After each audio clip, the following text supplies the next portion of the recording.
Hello friends, welcome to our YouTube channel Brain for Code learning. तो आज का जो हमारा टॉपिक है iOS एप्लीकेशन डेवलपमेंट के अंदर वो है किस तरीके से हमने सर्च वाली जो फैसिलिटी है वो एम्बेड करनी है अपनी iOS एप्लीकेशन के अंदर, और वो भी स्टेप बाय स्टेप ईजिली। इस एग्जाम्पल के अंदर हम जो हेल्प लेंगे वो लेंगे UI सर्च कंट्रोलर की, जिसकी हेल्प के साथ हम UI सर्च बार को भी जो है वो यूज़ करेंगे, जो कि बाय डिफ़ॉल्ट हमें UI सर्च कंट्रोलर के अंदर अवेलेबल होती है। साथ में हम जो डेटा डिस्प्ले करवाएंगे वो ग्रिड की फॉर्म के अंदर डिस्प्ले करवाएंगे, और उसके लिए कलेक्शन व्यू को यूज़ करेंगे। और जैसे ही हम किसी डेटा को सर्च करेंगे, डेटा फिल्टर्ड होने के बाद जो उसका रिजल्ट है वो भी कलेक्शन व्यू के अंदर जो है वो डिस्प्ले होगा। तो चलिए, यहाँ पे आप देख पा रहे हैं मेरे पास एक लाइव रनिंग एग्जांपल है सिमुलेटर के अंदर, जिसमें मैंने बॉलीवुड के जो एक्टर्स हैं उनके रिलेटेड एक एप्लीकेशन की एग्जांपल जो है वो तैयार की है। और यहाँ पे आप देख पा रहे हैं मैंने दो कॉलम्स एक रो के अंदर जो है वो डिस्प्ले करवाए हुए हैं कलेक्शन व्यू की हेल्प के साथ। और ऊपर आप देख पा रहे हैं सर्च बार के अंदर अगर मैं किसी एक्टर का नेम लिखने की कोशिश करता हूं तो आप देख पा रहे हैं RAN मैंने लिखा, तो दो ऐसे एक्टर्स हैं जिनका नेम जो है वो मैच करता है, जहां उनके नेम के अंदर कहीं पे भी RAN रन जो है वो लिखा हुआ है। तो इस तरीके से डेटा फिल्टर्ड होने के बाद जो है वो यहाँ पे डिस्प्ले हो चुका है। और अगर मैं यहाँ पे इस तरीके से शाहरुख लिखता हूँ तो आप देख पा रहे हैं एक मेरे पास जो परफेक्टली जो मैच्ड कंटेंट है वो यहाँ पे डिस्प्ले हो चुका है। और अगर मैं कहीं पे भी कैंसिल पे क्लिक करता हूँ तो आप देख पा रहे हैं सारे का सारा डेटा जो है अब डिस्प्ले हो पा रहा है। और फिर से एक बार सर्च करके देख लेते हैं सलमान, जैसे ही मैंने लिखा तो आप देख पा रहे हैं डेटा सर्च होने के बाद वेरी फास्टली यहाँ पे डिस्प्ले हो चुका है। तो ये है हमारी आज की एग्जांपल। काफ़ी सारी एप्लीकेशंस के अंदर जो है वो सर्च की फैसिलिटी हमें प्रोवाइड करनी पड़ती है, इसीलिए ये वाली एग्जांपल आपके लिए लर्न करना काफ़ी इम्पॉर्टेंट है। और काफ़ी एप्लीकेशंस के अंदर इस तरीके की जो फंक्शनैलिटी है वो आप डेवलप कर पाएंगे। तो चलिए, अब थ्योरी के रिलेटेड अगर मैं आपको थोड़ा सा ओवरव्यू बताऊं इस एग्जांपल के बारे में, तो सबसे पहले हमने इसमें UI सर्च कंट्रोलर यूज़ किया और साथ में कस्टम कलेक्शन व्यू सेल को जो है वो यूज़ किया है। तो चलिए, अगर बात करें UI सर्च कंट्रोलर क्लास की, तो ये iOS के अंदर बिल्ट इन क्लास है जो डिज़ाइन की गई है इस तरीके से ताकि आप किसी भी व्यू कंट्रोलर के अंदर जो है वो सर्च वाला जो इंटरफेस है वो इंटीग्रेट कर पाएँ। कहने का मतलब उसको अटैच कर पाएँ। UI सर्च कंट्रोलर क्लास के साथ हमें सर्च बार जो है वो इंक्लूडेड मिलती है, जिसमें कोई भी पर्टिकुलर यूज़र जो है जो इस ऐप को यूज़ कर रहा है वो अपने डेटा को सर्च कर सकता है। सर्च कंट्रोलर डिज़ाइन जो है वो किया गया है, इसके साथ हम डेलीगेट और प्रोटोकॉल्स को यूज़ करके जो इसके कंपलसरी मेथड्स हैं या इम्पोर्टेंट मेथड है पर्टिकुलर स्पेसिफिक टास्क के लिए जो है वो इम्प्लीमेंट कर सकते हैं। जिस तरीके से हमारे पास एक बड़ा ही इम्पॉर्टेंट मेथड है अपडेट सर्च रिजल्ट्स, ये हमें डेलीगेट के थ्रू अवेलेबल होता है और ये तब तक एग्जीक्यूट होता जाता है जब तक हम सर्च बार के अंदर कोई ना कोई सर्च करते रहते हैं। और बेसिकली इसको हम इम्प्लीमेंट इसीलिए करते हैं ताकि हम रिज़ल्ट जो है वो फिल्टर्ड करवाने के बाद जो है टेक्स्ट के अकॉर्डिंगली डिस्प्ले करवा पाएँ। तो अब हम जो है इस एग्ज़ाम्पल को प्रैक्टिकली देखेंगे कि किस तरीके से हमने ये एग्ज़ाम्पल इस एक्स कोड के अंदर स्विफ्ट लैंग्वेज की हेल्प के साथ इम्प्लीमेंट करना है। तो उसके लिए मैं सबसे पहले प्रोजेक्ट को स्टॉप कर देता हूँ, इस प्रोजेक्ट को क्लोज कर देते हैं क्योंकि बिगिनिंग से इसको शुरू करेंगे ताकि आप क्लियरली देख पाएंगे प्रोजेक्ट असल में बनता कैसे है। तो यहाँ पे मैंने सबसे पहले न्यू प्रोजेक्ट के थ्रू एक प्रोजेक्ट क्रिएट कर लिया है। सिंगल व्यू ऐप यहाँ पे सिलेक्ट रहने देते हैं, नेक्स्ट पे क्लिक करेंगे। अब आप प्रोडक्ट नेम के अंदर कोई भी नेम जो है आज की एग्जांपल के बारे में जो है वो आप लिख सकते हैं। मैं इस तरीके से लिख देता हूँ collection view with UI search controller. बाकी सेटिंग्स आपने डिफ़ॉल्ट रहने देनी है। जो लैंग्वेज हम यूज़ करेंगे आज की एग्जांपल के लिए वो हम करेंगे स्विफ्ट। नेक्स्ट पे क्लिक करते हैं। अब आपने अपने लैपटॉप के अंदर कहीं पे भी एक फ़ोल्डर जो है वो क्रिएट कर लेना है, ताकि आज की एग्जांपल का जो सारे का सारा सोर्स कोड है उस पर्टिकुलर फ़ोल्डर के अंदर जो है वो सेव हो पाए। तो मैं यहाँ पे फ़ोल्डर का नेम जो रख देता हूँ UI search controller with UI collection view. तो चलिए इसको क्रिएट कर देते हैं और इस पूरे प्रोजेक्ट के को इस पर्टिकुलर फ़ोल्डर के अंदर जो है वो मैं क्रिएट कर देता हूँ।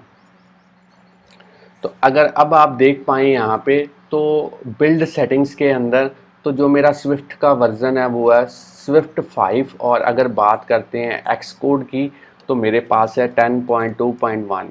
अगर आपके पास इससे हायर वर्ज़न है तब भी आप इस एग्ज़ाम्पल को जो है वो वहाँ पे डेवलप कर पाएंगे। तो चलिए अब हम शुरुआत करते हैं अपनी ग्राफिकल यूज़र इंटरफेस को इम्प्लीमेंट करने से। तो फ्रेंड्स यहाँ पे मैं आपको बता दूं, अगर आप इस चैनल के ऊपर नए हैं, चैनल की वीडियो पहली बार देख रहे हैं, तो जल्दी से चैनल को अभी सब्सक्राइब कर लें, क्योंकि इस चैनल के ऊपर हम डेली प्रोग्रामिंग के रिलेटेड जो वीडियो ट्यूटोरियल्स हैं उनके जो सबसे बढ़िया जो मेथड्स हैं, इजी मेथड्स हैं, स्टेप बाय स्टेप जो उनकी इम्प्लीमेंटेशन है वो अपलोड करते रहते हैं, जिससे आपको प्रोग्रामिंग सीखने और समझने में काफ़ी हेल्प मिलेगी। और साथ में अगर कहीं पे भी आपको कोई प्रॉब्लम आती है तो आप हमें यूट्यूब की वीडियो के नीचे कमेंट कर सकते हैं, या फिर डायरेक्टली हमें ईमेल भेज सकते हैं। हम कोशिश करेंगे कि बिज़ी शेड्यूल होने के बाद भी आपकी जो क्वेरी का रिस्पांस है वो हम जल्द से जल्द आप तक पहुंचा पाएँ। तो अब हमने यहाँ पे मेन डॉट स्टोरी बोर्ड के अंदर जाना है। इस एग्जांपल के लिए सबसे इम्पॉर्टेंट है आपके पास जो एक्टर्स की इमेजेस हैं वो डिस्प्ले करवाने के लिए इस असेस्ड फोल्डर के अंदर जो है वो एज ए रिसोर्स के तौर पे जो है वो अवेलेबल होनी चाहिए। तो मैंने जो इमेजेस हैं वो ईज़िली जो है वो डाउनलोड करके रखी हुई हैं इंटरनेट से। आप किसी भी वेबसाइट से या गूगल से सर्च करने के बाद इन इमेजेस को डाउनलोड कर सकते हैं। तो यहाँ पे आप देख पा रहे हैं कुछ इमेजेस PNG फॉर्मेट में है और कुछ यहाँ पे JPG फॉर्मेट के अंदर है। और अगर इनको बात करें डिस्प्ले डायमेंशन की, तो डायमेंशन की कोई मैंने स्पेसिफिक डायमेंशन इस एग्जांपल के लिए नहीं ली है। हम जो है अपना प्रोग्रामिंग के थ्रू इसकी जो डायमेंशन है या कॉन्फ़िगरेशन के थ्रू इसकी एग्जांपल जो है इसकी डायमेंशन जो है वो सेट करेंगे। तो इन सभी को सिलेक्ट करने के बाद यहाँ पे ड्रैग एंड ड्रॉप कीजिए। अब आप देखिए इमेजेस जो हैं वो मेरी सारी प्रोजेक्ट के अंदर जो है वो इंपोर्ट हो चुकी हैं। अब मेन डॉट स्टोरी बोर्ड के अंदर चलते हैं और सबसे पहला काम आपने करना है, इस व्यू कंट्रोलर के ऊपर जो डॉट है ये येलो कलर का, इसको सिलेक्ट करना है और यहाँ पे नीचे जो बार है इसके थ्रू आपने यहाँ पे नेविगेशन कंट्रोलर जो है वो ऐड कर देना है। तो ये काफ़ी इम्पोर्टेंट स्टेप है। इसको मैं अलाइन कर देता हूँ इसके सामने, इसको अब जूम करते हैं। तो चलिए ये करना है आपने सबसे पहले। अब आपने यहाँ पे एक कलेक्शन व्यू को जो है वो लेके आना है। लाइब्रेरी आइकॉन के ऊपर क्लिक करते हैं और यहाँ पे लिखेंगे कलेक्शन। जैसे मैं कलेक्शन लिखूंगा तो आप देख पा रहे हैं यहाँ पे कलेक्शन व्यू जो UI एलिमेंट है वो निकल के आ चुका है। इसको ड्रैग एंड ड्रॉप करते हैं स्टोरी बोर्ड के ऊपर।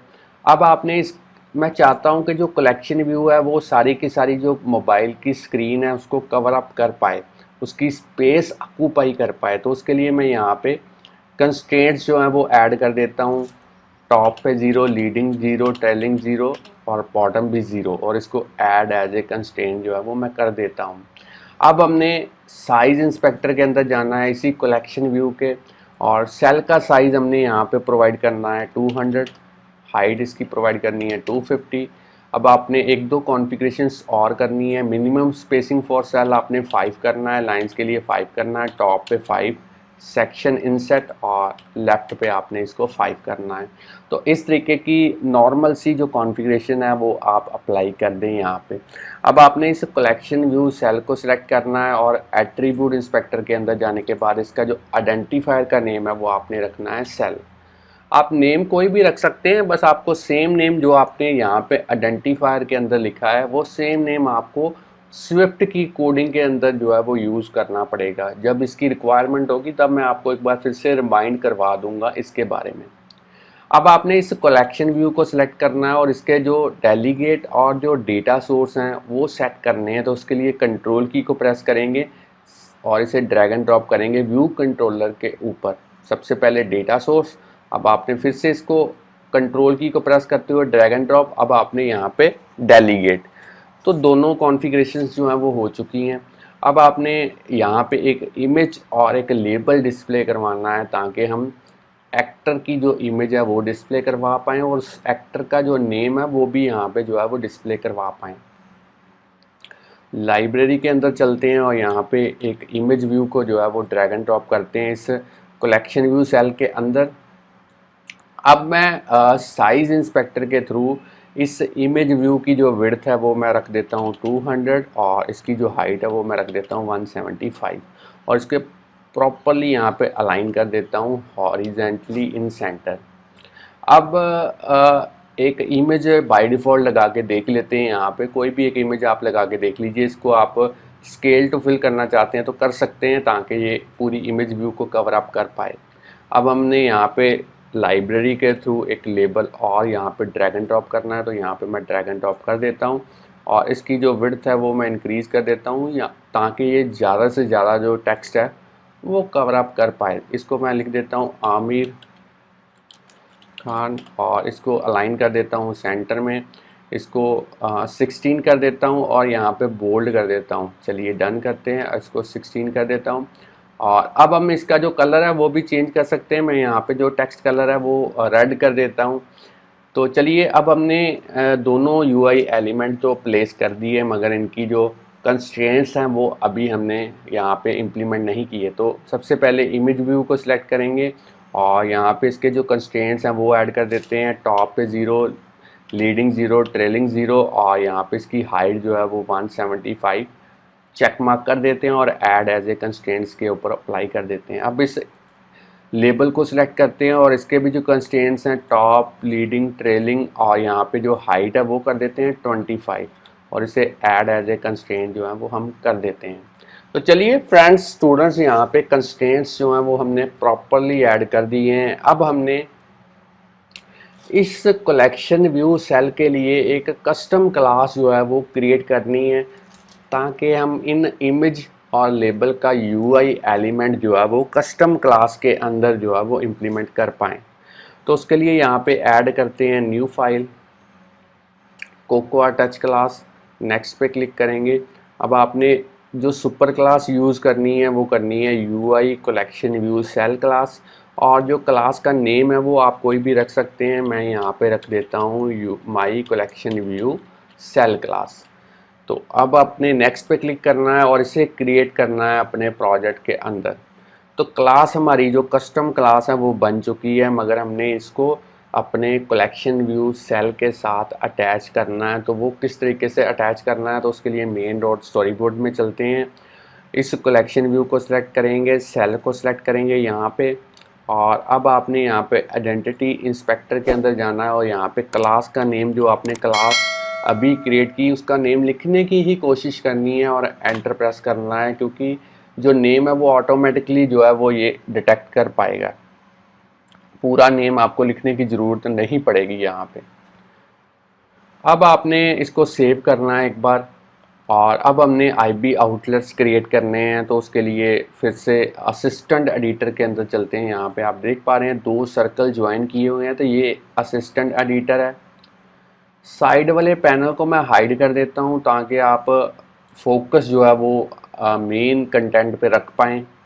यहाँ पे बाय डिफ़ॉल्ट व्यू कंट्रोलर यहाँ पे खुला हुआ है। चलिए इसको यूज़ कर लेते हैं। इस व्यू कंट्रोलर के अंदर इस कलेक्शन व्यू का आईबी आउटलेट जो है वो क्रिएट कर देते हैं। पहले कंट्रोल की को प्रेस करेंगे और इसे ड्रैग एंड ड्रॉप करेंगे यहाँ पे और अब आपने आईबी आउटलेट का नेम जो है वो आप कोई भी रख सकते हैं। मैं यहाँ पे रख देता हूँ माई कलेक्शन व्यू और इसे कनेक्ट कर देते हैं। अब हमने ऑटोमेटिक की जगह पे यहाँ पे मैनुअल के थ्रू जो क्लास ओपन करनी है वो करनी है my collection view cell class. और अब हमने इसके अंदर सबसे पहले इस इमेज का आईबी आउटलेट क्रिएट करना है। कंट्रोल की को प्रेस करते इसे ड्रैग एंड ड्रॉप करना है और यहाँ पे नेम आप कोई भी रख सकते हैं। मैं यहाँ पे नेम रख देता हूँ माई इमेज अब इसी तरीके से इस लेबल को सिलेक्ट करते हैं, कंट्रोल की को प्रेस करते हुए उसे ड्रैग एंड ड्रॉप करते हैं और यहाँ पे नेम रख देते हैं माई लेबल और इसे कनेक्ट कर देते हैं। चलिए आईबी आउटलेट्स जो हैं वो बन चुके हैं। अब हमने स्टैंडर्ड एडिटर के अंदर जाना है। अब हमारे पास बेसिक या ओवरव्यू जो है वो तैयार है। अब हमने क्योंकि कलेक्शन व्यू के अंदर डेटा को डिस्प्ले करवाना है तो उसके लिए हमारे पास कोई डेटा सोर्स होना चाहिए। तो इस एग्जांपल के लिए मैं एक कस्टम क्लास जो है वो क्रिएट करूँगा। तो उसे किस तरीके से क्रिएट करना है, new file, Swift file, next पे क्लिक करेंगे, यहाँ पे नेम रखेंगे एक्टर डेटा और इसे आप क्रिएट कर दीजिए। अब हम इसमें क्लास क्रिएट करेंगे, क्लास एक्टर डेटा और एट्रीब्यूट्स हमने 2 रखने हैं, एक्टर नेम इसको स्ट्रिंग टाइप का रखेंगे और यहाँ पे एक्टर इमेज इसको भी हम जो है वो स्ट्रिंग टाइप का जो है वो रखेंगे। यहाँ पे इनिशियलाइज़र यूज़ करेंगे और उसको पैरामीटर पास करेंगे, a name basically actor name के लिए और ए इमेज एक्टर इमेज के लिए स्ट्रिंग टाइप के पैरामीटर। अब हम एक्चुअल पैरामीटर्स को जो है जैसे ये एक्टर नेम है और एक्टर इमेज है इसको सेट करेंगे। किस तरीके से करना है, actor name equal to a name और actor image equal to a image. और अब हमने इसको जो है वो सेव करना है एक बार। चलिए यहाँ पे हमने क्लास जो है वो क्रिएट कर दी है। अब हम इस क्लास का जो है वो एक एरे जो है वो क्रिएट करेंगे ताकि नंबर ऑफ़ ऑब्जेक्ट्स जो हैं वो उस एरे के अंदर जो है वो सेव कर पाएँ। तो उसके लिए व्यू कंट्रोलर के अंदर चलते हैं। बाकी विंडोज़ को मैं यहाँ पे हाइड कर देता हूँ ताकि कोड आप क्लियरली देख पाएँ। तो यहाँ पे एक एरे जो है वो क्रिएट करते हैं, एक्टर लिस्ट, और किस टाइप की होगी, एक्टर डेटा टाइप की होगी। जो क्लास हमने क्रिएट की है इसको अभी के लिए ब्लैंक करते हैं, बाद में अभी मैं आपको डेटा फिल करना भी इसके अंदर जो है वो बताऊंगा। तो इस कमेंट लाइन को मैं यहाँ पे डिलीट कर देता हूँ ताकि ये आपको इंटरप्ट ना करे। यहाँ पे एरे तो हमने क्रिएट कर दी है, इसके अंदर हमने सारे का सारा डेटा जो है वो फिल करना है। तो उसके लिए यहाँ पे एक फंक्शन क्रिएट करते हैं, प्राइवेट फंक, और यहाँ पे अब हम लिखेंगे फिल डेटा। तो मैं यहाँ पे एक ऑब्जेक्ट आपको क्रिएट करना बताऊंगा, बाकी आप खुद जो है वो क्रिएट कर लीजिएगा, बड़ा ही सिंपल रहेगा आपके लिए। तो किस तरीके से हमने यहाँ पे क्रिएट करना है, यहाँ पे हम लिखेंगे let actor 1 equal to actor data और यहाँ पे सबसे पहले एक्टर का नेम और उसके बाद में एक्टर की इमेज का नेम, और यहाँ पे एक्टर जो लिस्ट थी उसमें हम जो है वो डेटा अपेंड करेंगे। तो किसको करेंगे, जो ऑब्जेक्ट हमने एक्टर 1 क्रिएट किया इसी को हम जो है वो अपेंड करेंगे। अब हमने यहाँ पे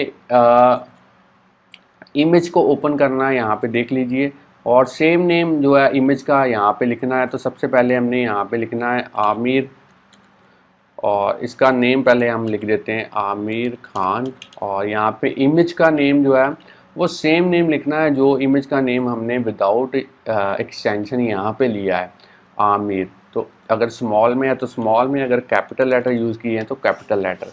तो इस तरीके से एक ऑब्जेक्ट आपने क्रिएट कर लेना है और 1 बाय 1 हर एक एक्टर की इमेज के लिए अलग से आपने ऑब्जेक्ट जो है वो क्रिएट करते जाने हैं और उसको अपेंड करते जाना है एक्टर लिस्ट के अंदर। तो चलिए इसको मैं क्लोज़ कर देता हूँ। अब मेरे पास क्योंकि बाकी कोड मैंने पहले से टाइप करके रखा हुआ है, उसको मैं कॉपी पेस्ट करूँगा यहाँ पे, ताकि आप समझ तो गए हैं, बस हमारा जो टाइम थोड़ा सा है वो यहाँ पे सेव हो पाएगा। तो चलिए फ्रेंड्स, यहाँ पे कमांड वी के थ्रू मैं पेस्ट कर देता हूँ। अब आप देख पा रहे हैं इस तरीके से मैंने एक्टर 2, 3, 4, 5, 6, 7, 8, 9, 10 तक जितने भी एक्टर्स के मेरे पास नेम थे वो मैंने सभी ऐड कर दिए हैं इस एरे के अंदर, एक्टर लिस्ट एरे के अंदर। अब हमने इस फिल डेटा मेथड को जो है वो यहाँ पे कॉल करना है, फिल डेटा। चलिए इसको सेव कर देते हैं, ताकि व्यू डिड लोड में इसलिए हमने लिखा है कि जैसे ही ऐप आपकी इंस्टॉल होने के बाद रन हो तो पहले फिल डेटा ही जो है वो कॉल होना चाहिए। अब हम यहाँ पे 2-3 वेरिएबल्स और यूज़ करेंगे। यहाँ पे सबसे पहले सर्चिंग एक वेरिएबल लेंगे बूलियन टाइप का, इसको बाय डिफ़ॉल्ट फॉल्स करेंगे। तो ये मैंने इसलिए लिया है कि जैसे ही यूज़र जो है वो सर्च करेगा एप्लीकेशन के अंदर, तो सर्चिंग वाला जो बूलियन वेरिएबल है ये ट्रू और फॉल्स होगा। अगर तो ट्रू है तो सर्चिंग चल रही है, अगर फॉल्स है तो सर्चिंग नहीं चल रही। तो इसी को डिटेक्ट करने के लिए हम इसको यूज़ करेंगे। अब हमने यहाँ पे एक सर्च्ड एक्टर नाम की जो एरे है वो हमने यहाँ पे यूज़ करनी है, एक्टर डेटा टाइप की। तो ये बेसिकली जितना भी सर्च्ड होने के बाद डेटा हमारे पास निकल के आएगा, फिल्टर्ड डेटा, वो हम इसी एरे के अंदर टेम्परेरी जो है वो स्टोर करेंगे।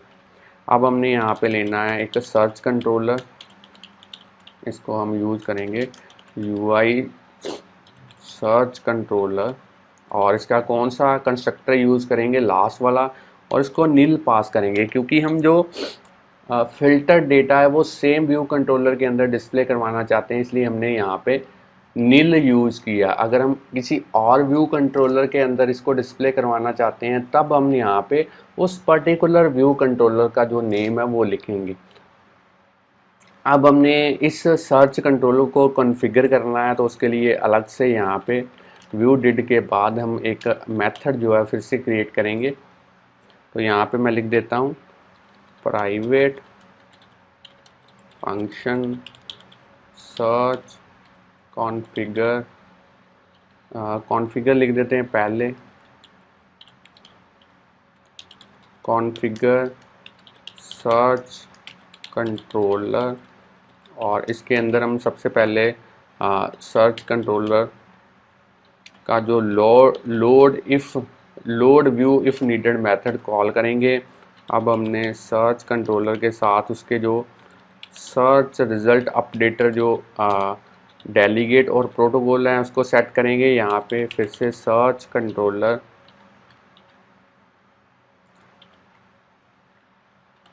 Dot search bar dot delegate, उसको भी हम करेंगे सेल्फ।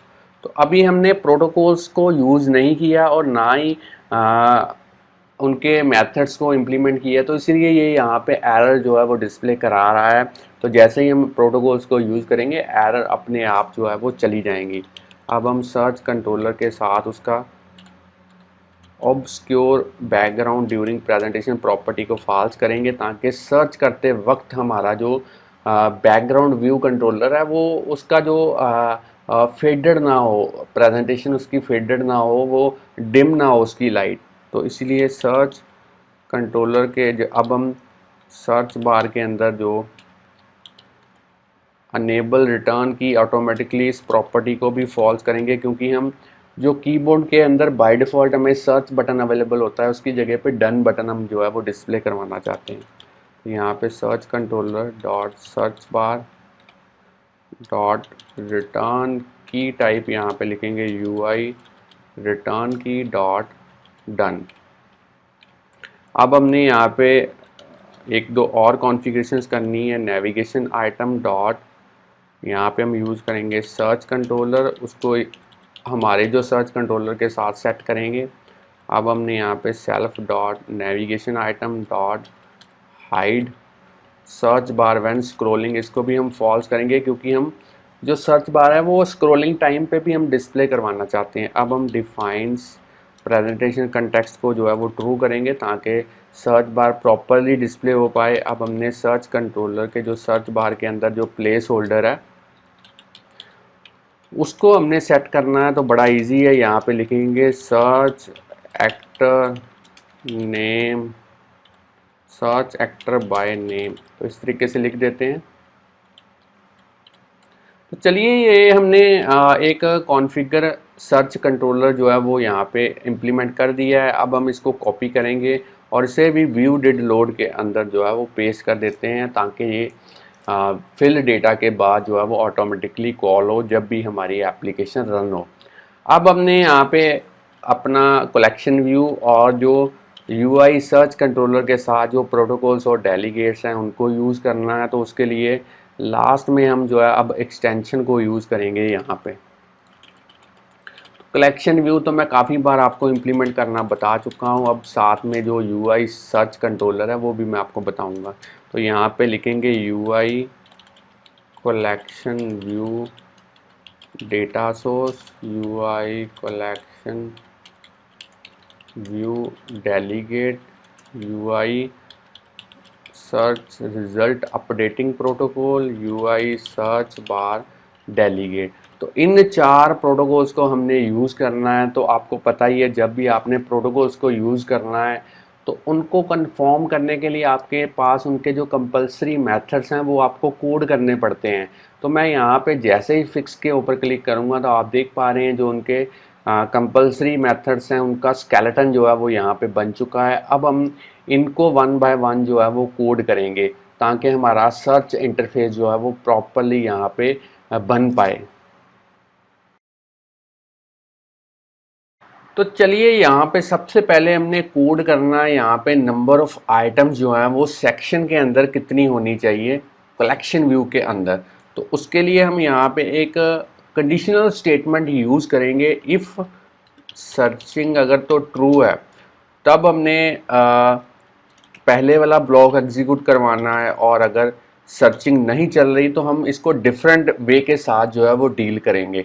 तो अगर सर्चिंग चल रही है तो यहाँ पे हम रिटर्न करेंगे जो हमारा सर्च्ड एक्टर वाली जो फिल्टर्ड एरे थी उसमें से जो नंबर ऑफ काउंटिंग जो है as a number of items in section जो है हम रिटर्न करेंगे। और अगर सर्चिंग नहीं चल रही तो यहाँ पे रिटर्न करेंगे जो हमारी कंप्लीट एक्टर लिस्ट वाली जो एरे थी उसके नंबर ऑफ जितने एलिमेंट्स होंगे उतने नंबर ऑफ जो आइटम्स हैं हमारी सेक्शंस के अंदर जो है वो होंगी कलेक्शन व्यू के अंदर।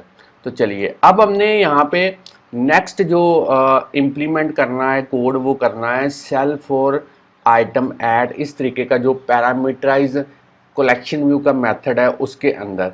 तो बेसिकली इसमें किस तरीके से हमने हर एक सेल को इम्प्लीमेंट करना है कलेक्शन व्यू के अंदर उसको हम यहाँ पे कोड करेंगे। तो कोडिंग बड़ी सिंपल है। सबसे पहले हम यहाँ पे एक वेरिएबल लेंगे सेल, और अब हमने यहाँ पे माई कलेक्शन व्यू के थ्रू उसका DQ रीयूजेबल सेल जो मेथड है उसको कॉल करना है। आइडेंटिफायर में हम सेल लिखेंगे, आगे हमने इंडेक्स पाथ लिखना है और इसको टाइप कास्ट करना है my collection view cell class के अंदर। तो अब मैं आपको बता देता हूँ यहाँ पे मैंने सेल एज ए आइडेंटिफायर क्यों लिया, कहाँ से लिया। तो मैंने आपको पहले भी बताया था कि कलेक्शन व्यू के अंदर जो हमारा सेल है, यहाँ पे आप देख पा रहे हैं ये हमारा कलेक्शन व्यू है और यहाँ पे हमारा सेल है, और इस सेल के जो आइडेंटिफायर का नेम है एट्रीब्यूट इंस्पेक्टर के अंदर जो नेम हमने यहाँ पे यूज़ किया है सेम नेम हमें कोडिंग के अंदर जो है वो यूज़ करना पड़ेगा। इसीलिए मैंने कोडिंग के अंदर जो नेम लिया है वो लिया है सेल। अब हमने उसी वे के साथ फिर से एक कंडीशनल स्टेटमेंट जो है वो यूज़ करनी है।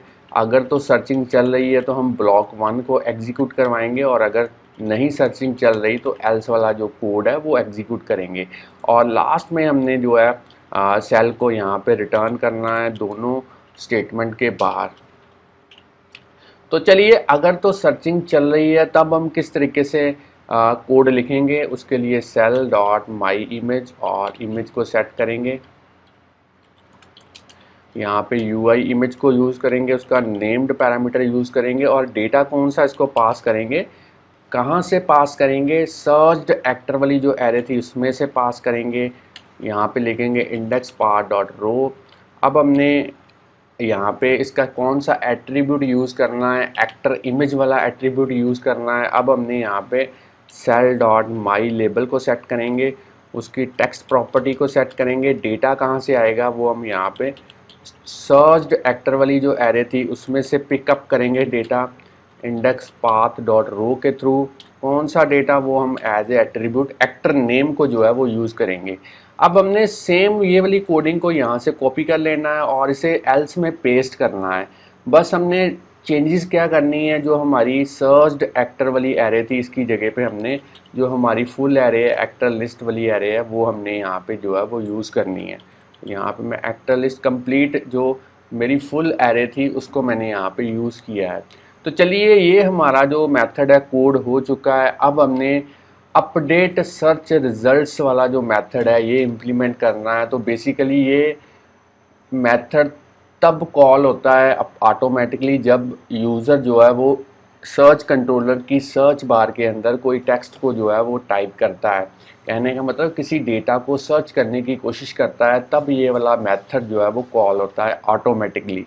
तो इसको हमने कोड किस तरीके से करना है, सबसे पहले हमने जो टेक्स्ट यूज़र सर्च कर रहा है उसको गेट करना है। कहाँ से गेट करेंगे? सर्च कंट्रोलर की सर्च बार में से गेट करेंगे एज ए टेक्स्ट। इसको फोर्सली अनरैप करते हैं। अब हमने देखना है क्या जो हमने टेक्स्ट पिक किया वो कहीं एम्प्टी तो नहीं है।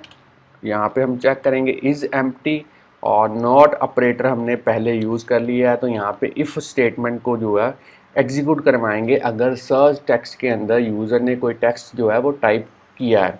नहीं तो एल्स वाला ब्लॉक जो है वो हम कोड करेंगे।